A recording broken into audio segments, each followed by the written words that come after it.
자, 하프 모의고사 2회로 갑시다. 하프 모의고사 2회로 갑시다. 발음을 또 신경 써줘야지. 밑줄째 이 나라에 대한 설명으로 옳은 것은 이 나라의 형벌은 엄하고 각박하다. 살인자는 사형에 처하고 가족을 노비로 삼는다. 연자제가 있네요. 남의 끔찍면 몇 배로? 12배로 연상하게 한다. 일책 10법도 있네요. 떠오릅니까? 고구려일까 부여일까 생각을 하다가 더 가볼까요? 남녀간에 음란한 짓을 하거나 부인이 투기하면 모두 죽인다. 부인을 죽이고 투기를 더욱 미워하여 질투하면은요 죽여버리고 나서 시체를 남산해버려 썩게. 친정집에서 만약에 가져가려면 소나 말을 줘야 되는 거지. 그리고 형사 취수가 있습니다. 이 중에서 여기에 있는 연좌제라든가, 물론 연좌제 약간 설명은 다릅니다만 여기는 일책 10법이라든가 형사 취수는 고구려와 부의 공통적인 풍속 또는 법률이라고 볼 수가 있을 겁니다. 여기는 요 내용, 바로 우리가 흔히 봤던 부여의 사조 법조항에 들어있는 내용들이죠. 따라서 요거는 고구려 아니라 누구다? 부여다. 고구려 이런 법이 있었을 수도 있습니다. 하지만 우리는 항상 사료에 직하여 문제를 풀기 때문에 이렇게 뚜렷하게 딱딱 나오면은 부여구나 하고 파악을 해야 되겠죠. 자, 가들이 저마다 사출도를 가들이 막 가져가고 있었죠. 사출도를 다스린다. 부여콜. 가족이 죽으면 가족 공동 무덤에 안치한다. 가족 공동 무덤에는 옥저. 왕과 신하들이 국동 대혈, 나라 동쪽의 큰 동굴에 고구려. 천군이 하늘의 임금의 태양군. 천동경과 종교에 대한 예를, 재정 분리를 보여주는 사만의 모습입니다. 패스.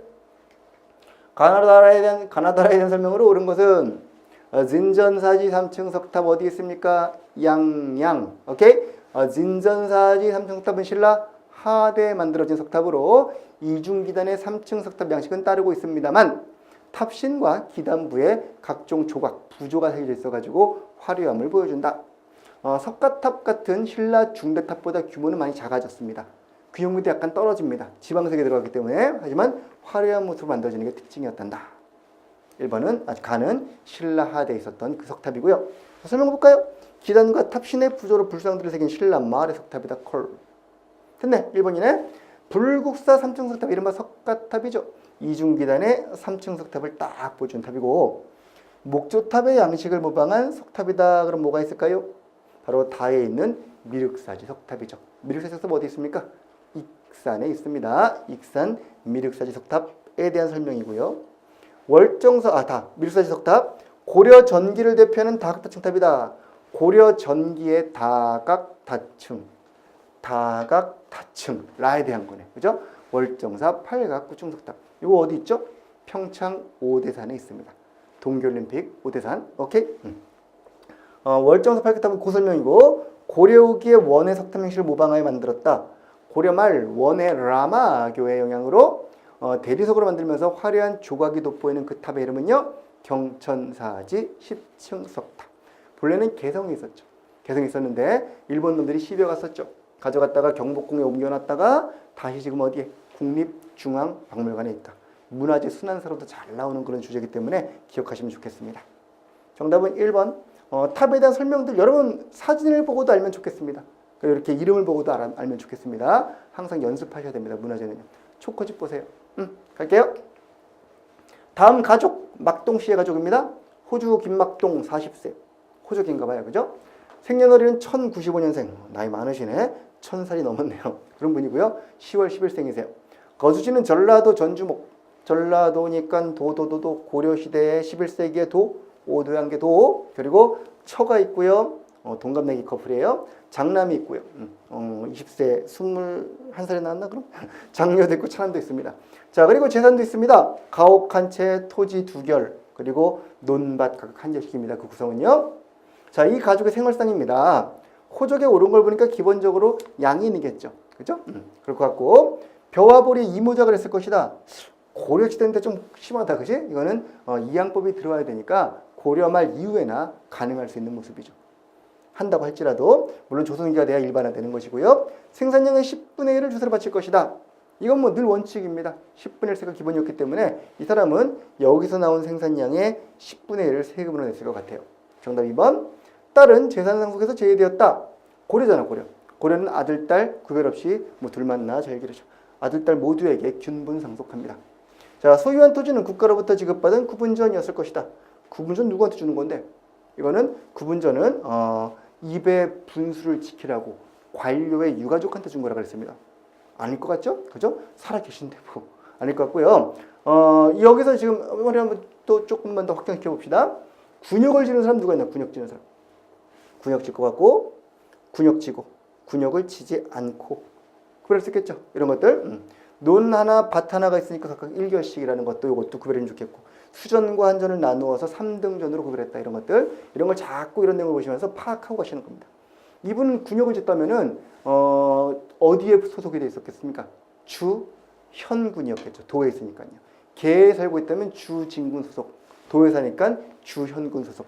이런 거 자꾸 보시는 거예요. 4번 갈게요. 다음 자료를 분석하여 파악한 당시의 사회 모습. 또 뭐가 길어?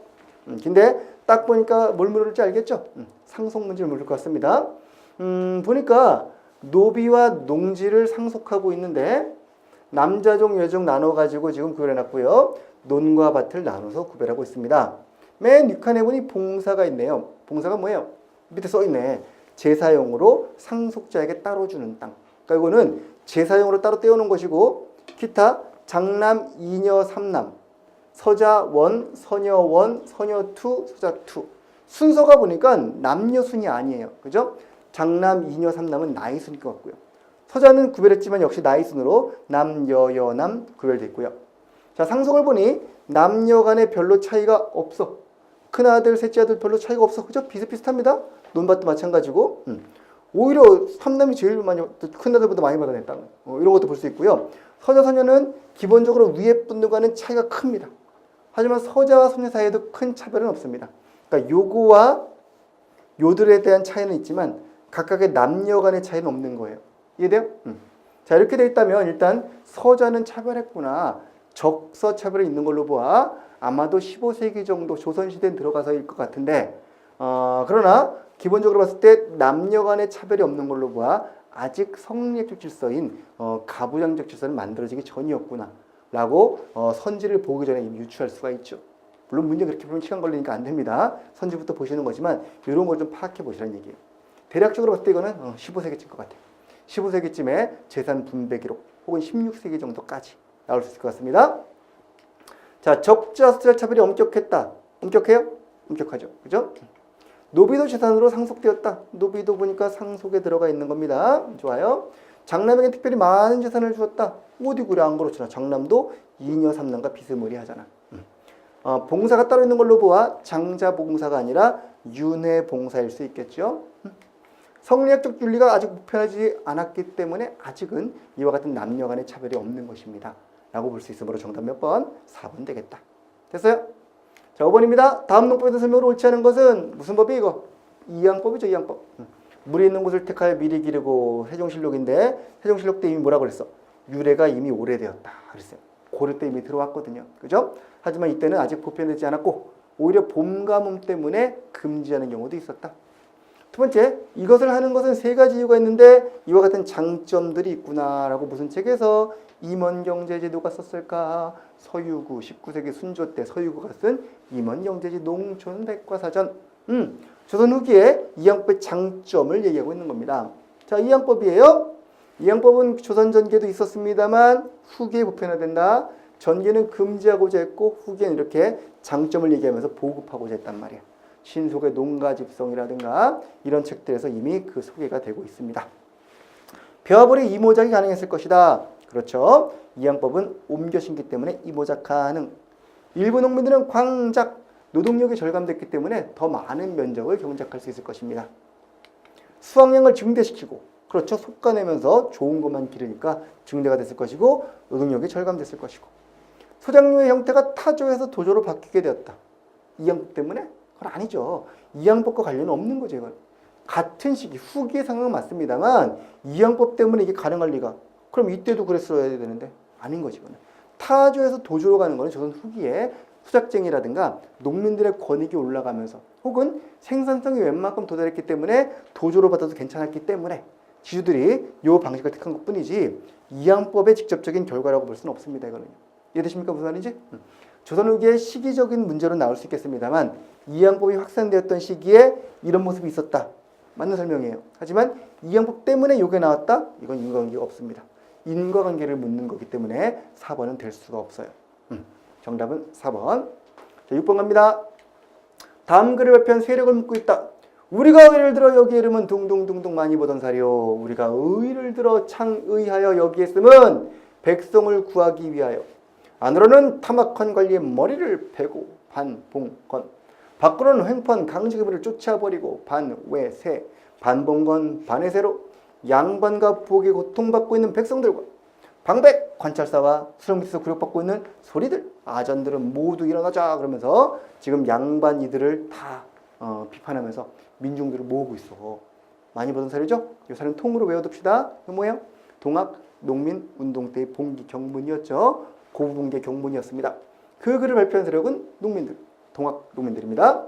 자, 동학 농민들이 홍범 연례주를 반포하기는 좀 거시기하다. 이건 누가 한 겁니까? 반포는 보통 왕이 하는 겁니다. 왕이 2차 갑오개혁 때 발표했던 글이었고요. 고종께서 열강의 이권 침탈을 저지하기 위해서 만민 공동회를 개최했던 것은 독립협회. 그죠? 전라도의 집강소를 도콜, 집강소 폐정개혁안, 오군영의 축소, 신식군대 차별에 대한 불만을 가지고 오군영을 줄여서 이영으로 만들고 별기군만 자꾸 우대해 주니까 열받아서 나온 게 바로 이모군란이에요. 이모군란 당시에는 구식군인들과 하층민이 참여했지만 이 글을 발표한 세력은 아니죠. 이게 더 먼저입니다. 오케이. 7번 갈게요. 다음 전투. 그림 잘 안 보이지만 여러분 교재 있죠? 광성보 꽝 표시되어 있습니다. 강화도 광성보 꽝, 광성보에 누구? 어재연 장군. 광어 기억나시죠? 광성보 어재연 장군. 미국이 남북전쟁 후 처음으로 치러해버린 이 전투로 아시아의 보루에 미국의 국기를 딱 꽂았다고 자화자찬하고 있는 이 전투는 바로 신미양요. 제네럴 셔먼 사건을 구실로 5년 뒤에 쳐들어온 사건이 신미양요였습니다. 이 싸움에서 어재연 장군은 광성보에서 끝까지 투쟁했습니다만 돌아가셨고 당시 숫자기, 깃발도 빼앗기는 치욕을 당하셨었죠. 하지만 그때 미군은 이와 같은 그 저항에 부딪혀가지고 결국 뱃머리를 돌리고 철수했답니다. 우리는 승리에 도취되어 흥선대원군은 척화비를 세우는 계기가 되었던 게 바로 이 전투였습니다. 맞아요? 자, 천주교 탄압과 천주교 신부의 처형을 구실로 병인 박해 때문에 나온 거는 병인양요. 어재연 끝까지 항전했다 컬. 어재연 광어 기억하세요? 상당량의 금, 은과 외교장각도서 약탈 언제입니까? 병인양요 때. 이 전투를 구실로 쳐들어온 게 아니라 제네럴 셔먼 사건 때문에 전투가 벌어진 거예요. 인과관계가 바뀌었습니다. 8. 다음 시가 지어진 시기를 묻고 있습니다. 시기 문제입니다. 부인 근로대 작업장으로 군복을 지어 나온 여인들. 머리엔 흰 수건, 아미를 숙이고. 아미가 이제 여기 눈썹 사이 말하는 거죠. 딱 숙이고 바쁘게 나르는 흰 손길은 나비인가. 나비처럼 열심히 군복을 막 기우고 있는 거야. 총알에 맞아 뚫어진 자리를 만지면서 기우고 막 눈물을 흘리면서. 뭔 개소리야 이게, 그죠? 부인 근로대로 차출돼가지고 지금 죽어라고 일하고 있는데 이걸 뭐 이렇게 막 아유 이 미친년이 노천명, 모윤숙 이런 것들이 졌던 시입니다. 그죠? 부인 근로대 노천명 이야기예요. 자, 다음 시가 지어진 일제시기 정책이니까 민족말살기 전쟁에 동원되었던 1940년대쯤의 모습을 머리에 두고 자, 풀어볼까요? 한글신문관을 허용했다? 아니겠죠. 40년의 동아일보, 조선일보 전부 다 잦은 폐간의 형태지만 사실은 강제적으로 폐간이 됩니다. 한국신문서를 강제로 외우게 했었죠. 1937년부터 김대우라는 한국 사람이 항무부 소속의 관원 한 분께서 이걸 지어가지고 총독부에 바쳤지. 외우게 합시다. 그러면서 아동용, 성인용 두 종류를. 그래서 40년대는 열심히 외우고 있었습니다. 정답 2번이고요. 헌병정찰제는 10년대고요. 관리와 학교 교원들에게 제복 입힌 거, 대검했던 거 역시 10년대 모습입니다. 쉽죠? 9번 갈게요. 다음 자리에서 언급한 이 인물 누굴까? 20년대 초 길이 빛나는 명문을 지은 이 사람은 40대 중반에 민족주의에서 아나키스트로 변신했습니다. 아나키스트? 박열? 그렇죠? 그에게서 일체의 권력과 기득권을 듣고 민족을 해방하는 길은 폭력에 의한 민중혁명. 민중은 우리 혁명의 대본영이요. 폭력은 우리 혁명의 유일무기이다. 라는 조선혁명선언이라는 길이 빛나는 명문을 지은 그 사람. 바로 신채호. 단지의 신채호. 오케이. 훌륭한 분입니다. 제가 아주 사랑하는 분이에요. 신채호의 활동으로 오른 것은 한인애국단은 1931년 임시정부의 위기를 극복하고자 김구 선생님, 대장 김창수, 김구 선생이 이봉창, 윤봉길, 봉봉무라도스의 의거를 지휘하셨죠. 31년에 김구 선생의 이야기고요. 대조선 국민군단, 대조선 그레이트 코리안 국민군단, 미국 하와이에서 박용만이 만든 군사조직이었고요. 임정 외교에 반대하고 외교론을 폈던 이승만을 비판하고 국민대표 수립을 요구했던 그분입니다. 창조파에 속했던 바로 신채호 이야기고요. 정답 3번. 자, 대한건국군 정부 1914년 어디에서? 연해주 블라디보스토크에서 정통령 이상설이었죠. 그리고 이동휘 등이 참여 만든 군 조직이자 정부 조직이었습니다. 신채호는 아닙니다. 물론 신채호 선생도 여 지역에서 활동했습니다만 연해주 권업신문 주필도 지내고 했습니다. 하지만 정통령에 올랐던 인물은 누구? 이상설. 10번.